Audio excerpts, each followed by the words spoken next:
Rumbo a la elección 2018. War Room, la política tras bambalinas. ¿Cómo le va? Muy buenas noches, un placer saludarle de nueva cuenta. Mi nombre es Alejandro Rodríguez, estamos en War Room.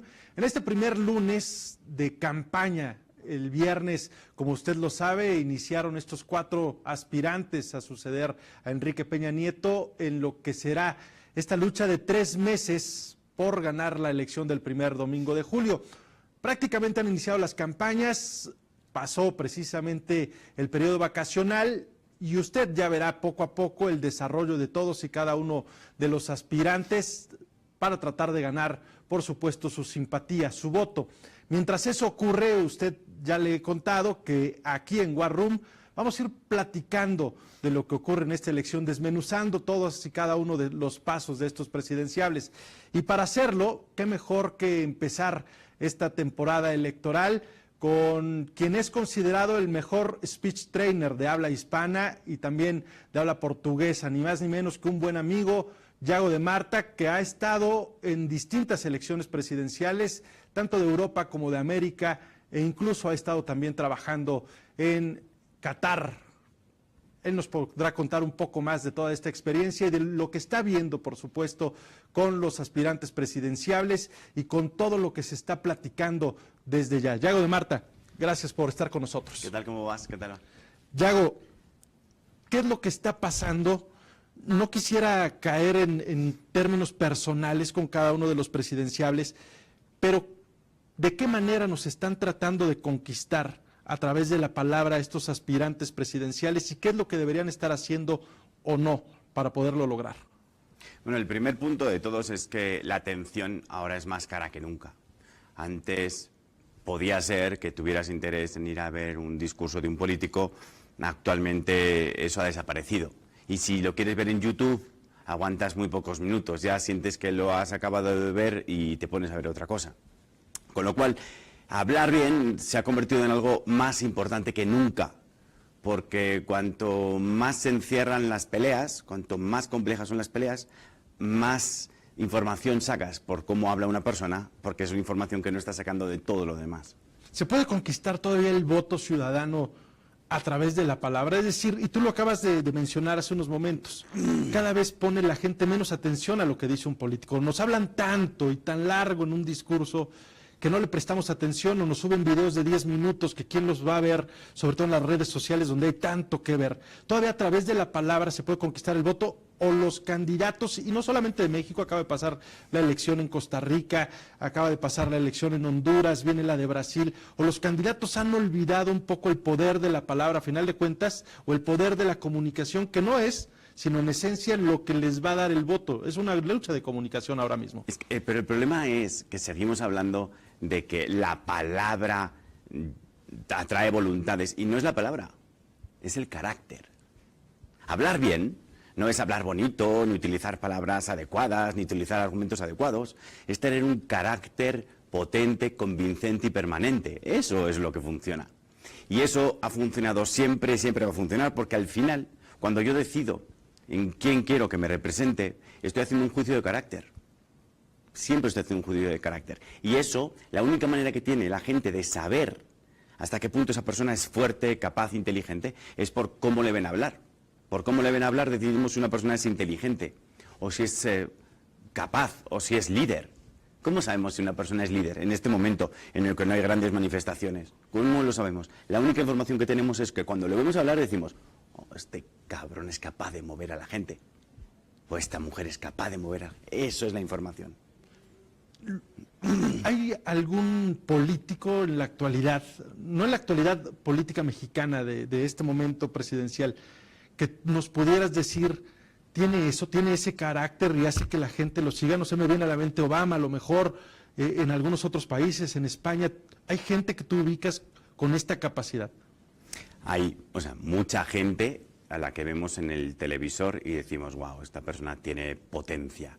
Lo vimos obviamente como en Obama. Te agradezco que no me preguntes por políticos mexicanos, porque si no, no podríamos avanzar la entrevista. Trudeau, Sarkozy en su momento, Uribe en Colombia también tuvo un gran momento. Otro elemento muy importante de los grandes liderazgos es el personaje, el carácter, en un momento determinado de la historia. Si nosotros nos echamos atrás a la historia europea y localizamos los grandes liderazgos, todos ellos se configuran a partir de un momento histórico determinado. Todos. No pensaríamos que Churchill es Churchill si no hubiera vivido lo que vivió, ni que Hitler es Hitler si no hubiera vivido lo que vivió. Ahora con las redes sociales, ¿qué tanto se ha olvidado el político actual de tener ese carácter o de mostrar ese carácter? Pareciera que nos hemos encontrado con políticos que quieren poner un buen Twitter, un buen post en Facebook y que olvidan ese día a día que a final de cuentas se transmite a través del televisor o a través del noticiero o que se lleva a la gente por sí misma cuando los va a ver a algún evento político. Nada se compara con un político hablando donde sea, en un escenario, en un campo de fútbol, si es que tiene mucha suerte y llega mucha gente a verle, o en un spot, en YouTube. La gente consume ahora mismo los spots en Internet, pero al final ese político, cuando lo ponen delante de la cámara, el equipo de redes, necesitan que ese tipo tenga potencia, que tenga carácter, que tenga punch. Si no tiene eso, no vale de nada y el equipo pierde tiempo y tiempo tratando de hacer cortes y grabar en cápsulas muy pequeñas para acabar haciendo un montaje que parezca y simule que esa persona tiene carácter. Eso es lo que compra la gente ahora. La gente siempre ha buscado carácter, siempre ha buscado liderazgo, siempre. Y cuanto peor se ponen las cosas, más liderazgo buscas. Y eso no lo sustituye un tuit. Un tuit es valioso si tiene algún elemento detrás, si no, es un elemento que se alimenta a sí mismo. Necesitas de una persona detrás que digas, wow, esta persona es capaz de sacar esto adelante. Porque nos olvidamos de la pregunta fundamental de todas. La pregunta central de todo esto es, ¿esta persona es capaz de sacar esto adelante? ¿Por qué está votando en la actualidad el latinoamericano o el español en un caso que tú sabes perfectamente lo que ocurre en España? ¿Qué es lo que está buscando, además del carácter, qué es lo que está buscando el votante común en un político? Encuentra el liderazgo, es cierto, pero ¿qué más quiere en ese líder? Aquí hay varios factores y vamos a centrar esto bien. Lo primero es que un buen discurso no te hace ganar una elección. Quizás te la puede hacer perder, un mal discurso, pero no te la hace ganar. Solo con un buen candidato no ganas una elección. Solo con carácter no ganas una elección. Por eso hay un montón de profesionales que pasan por aquí hablando de otras muchas materias. Entonces, ¿qué es lo que se busca? Se busca una respuesta a una necesidad determinada. En muchos casos la gente está harta de algo y quiere un cambio. En otros casos lo que quieren es aumentar la estabilidad frente al miedo que llega, lo que sea. Y el carácter forma parte de ese engranaje dentro de la psicología del ser humano, dentro de la psicología del votante. ¿Es un elemento fundamental en el engranaje? Sí lo es, pero no es el único. O sea, el error sería, y esto es quizás las personas que nos ven están demasiado acostumbradas a escuchar a alguien, a gente que dice que lo que él hace es lo más importante, el error sería pensar que hablar o el discurso o la entrevista es lo más importante. No es lo más importante, pero sin esa pieza tienes verdaderos problemas. Sin embargo, nos encontramos, o la gente dirá que nos ve en su televisor, nos ve en su casa, yo veo muchos políticos sin ese liderazgo y sin ese carácter. Por eso mismo. Y que ganan elecciones y que son gobernantes. Por lo que te acabo de decir. Qué bueno que te lo he dicho yo antes de que tú me lo dijeras. Qué bueno que te lo he dicho yo antes. Porque, como digo, es un elemento dentro del engranaje. Y no es el elemento que gana todo en absoluto. Es un elemento imprescindible, porque si no tienes eso, se complica mucho el trabajo. Hay campañas que se ganan con candidatos muy malos, pero pregúntale a los estrategas el trabajo que hay que hacer para hacer que esa campaña salga adelante. Ahora, es muy costoso. Ahora bien, me imagino que hay gente que ya trae ese liderazgo, esa capacidad de poder asumirse como líder cuando habla en cuestiones políticas. Gente que lo trae o lo ha traído siempre. Y hay quienes no, que debe ser el grueso de los políticos en todo el mundo. Se puede hacer que un político de esos que no parece que tiene carácter, que no parece que tiene liderazgo, lo tenga tras entrenamientos. Absolutamente. Aplastantemente sí. Claro que sí, por supuesto que sí. Sobre todo porque lo que nosotros vemos son una serie de variables físicas. Lo que nosotros vemos en un político es cómo se está moviendo, cómo mira, cómo articula, cómo fluye, cuál es su ritmo, cuáles son sus contrastes, cuál es su rango de volumen, cuál es su velocidad, cuál es su intensidad. Y todas esas variables, una vez que las puedes extraer, se pueden entrenar. Ahora, ¿cuál es el riesgo grandísimo de todo esto? Es pensar que con entender el problema o con entender la solución ya se puede hacer. Esto pasa con el fútbol. La gente dice, no, lo que tiene que hacer el Barcelona es mover la pelota, porque ese es su estilo. La gente que dice eso no tiene ni idea, pero ni idea. Y piensan que diciendo eso alcanzan un nivel máximo de intelectualidad. Pero el problema no es decir que el Barça mueva la pelota. El problema es hacer que un equipo de jugadores con diferentes intereses aprenda a mover la pelota, y no solo que aprendan, sino que sean capaces de hacerlo después en el campo de juego con un equipo difícil enfrente. Esto es lo que consiste en entrenar. Perfecto, vamos a seguir platicando un poco más de tu experiencia en distintas elecciones, Yago. También Yago se ha encargado durante mucho tiempo de entrenar a los candidatos para el debate. Vamos a ver qué tan importante es un debate, pero eso lo hacemos después de un corte, no tardamos. Estamos de regreso en War Room, gracias por seguirnos a través de Acoustic TV, en cualquiera de sus sistemas de cable en todo el país. Y por supuesto, también gracias por seguirnos en La Neta Noticias, donde ponemos atención, por supuesto, a todos y cada uno de sus comentarios. Está Yago de Marta, el mejor entrenador de política en cuestión de debate y también en speech de América Latina y de Hispanoamérica, por supuesto. Seguimos platicando contigo, Yago. Ahora, hablábamos ya de toda esta importancia de que sí se puede, por parte de los políticos, mejorar. Obviamente, pero ¿qué tanto entienden que deben mejorar? ¿Qué tanto entienden que deben entrenar?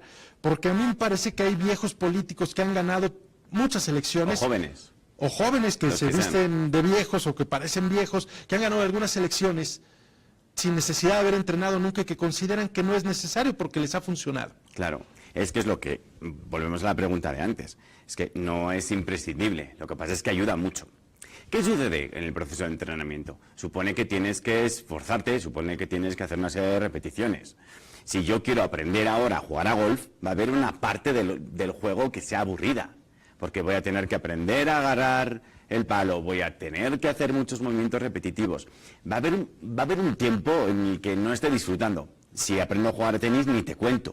Va a haber un montón de tiempo en el que las pelotas ni me entren. Ahora, cuando aprendo, soy mucho más efectivo que jugando como jugaba antes. Muchísimo más efectivo y mucho más eficiente.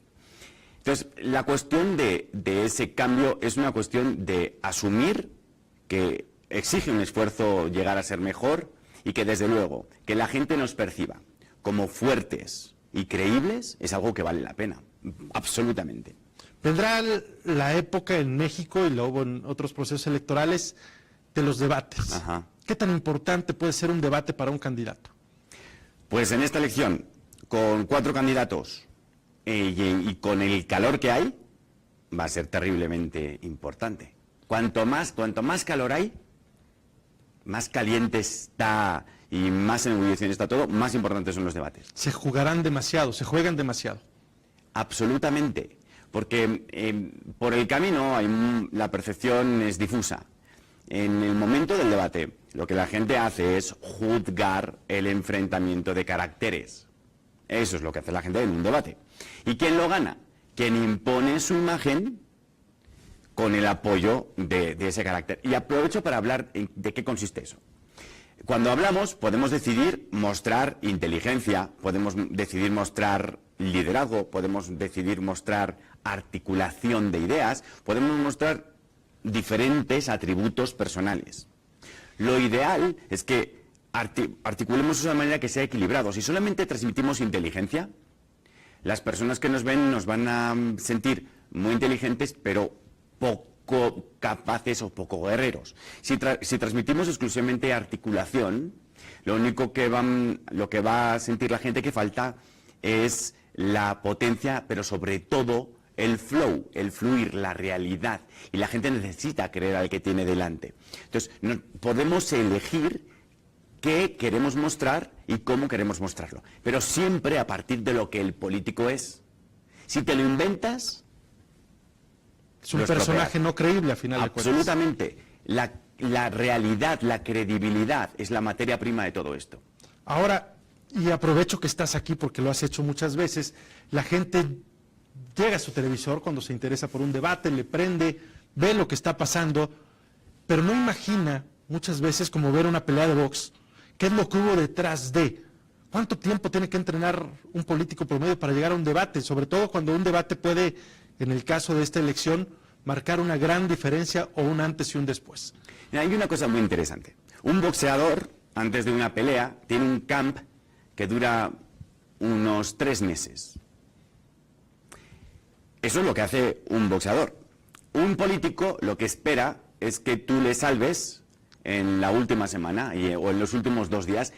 Y sí se puede, pero sería mucho más fácil si se hiciera con mucho más tiempo. Es decir, si yo sé que voy a ser candidato, yo sé que tengo una elección dentro de un año, si sé que tengo una elección dentro de un año, lo ideal sería que me entrenara cuanto antes. El caso de los presidenciables, ya saben las fechas de los 3 debates, en dónde van a ser los debates. Saben perfectamente de qué les van a atacar sus contrincantes, que son los otros 3. Deberían estar ya entrenando para esos debates. Ahora mismo ya queda poca distancia, muy poca para el primero.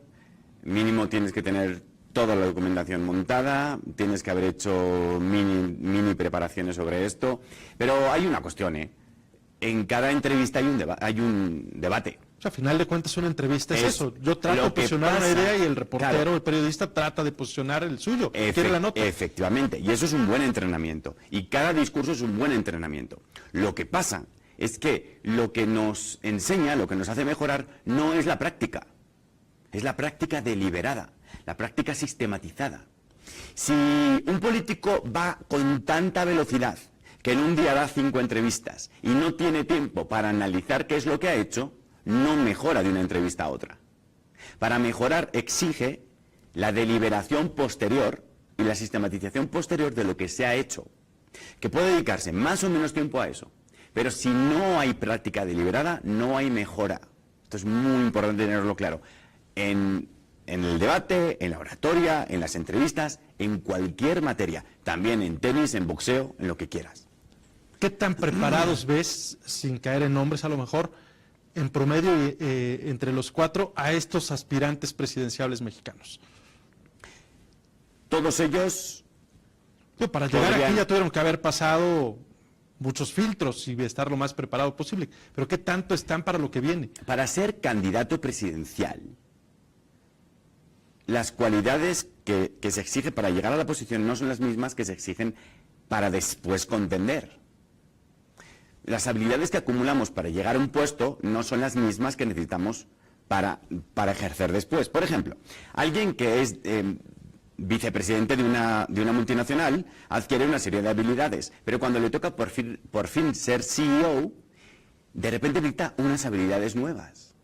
Con lo cual, un político que llega a ser candidato presidencial o candidato a gobernador, que ahora hay muchos que están conteniendo para gobernador, han acumulado una serie de habilidades que no son necesariamente no son las mismas que va a usar para mover a 10.000 personas en un discurso. Porque para mover a 10.000 personas en un discurso, fundamentalmente necesitas fuerza. Pero para gestionar una secretaría no. O para gestionar un partido no. ¿Se puede caer un candidato presidencial con un mal debate?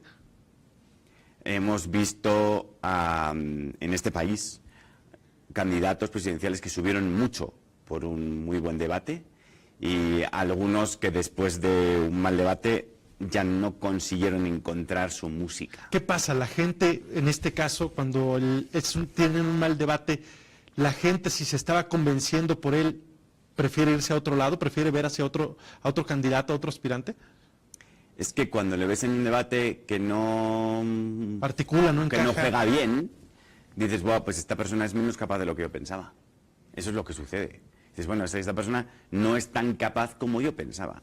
¿Puede un votante cualquiera que está viendo el televisor estar casi convencido de un candidato, verlo en ese mal debate y prefiero irme con otro de los tres que tal vez lo hizo mejor? Este aspecto no está tan profundamente estudiado como desearíamos. Pero lo que sí que hemos visto en este país ha sido que después de un gran debate ha habido partidos que han tenido una subida del 5% y que de repente su crecimiento en redes fue gigante y de repente comenzó a tener hype tremendamente. Eso lo hemos visto. O sea, independientemente que haya un estudio o no, hemos visto cuál es la correlación entre un buen desempeño y un mal desempeño. Lo mismo entre un mal desempeño y una bajada. Eso también lo hemos visto. Yago de Marte, muchas gracias por estar con nosotros. Rumbo a la elección 2018. War Room, la política tras bambalinas.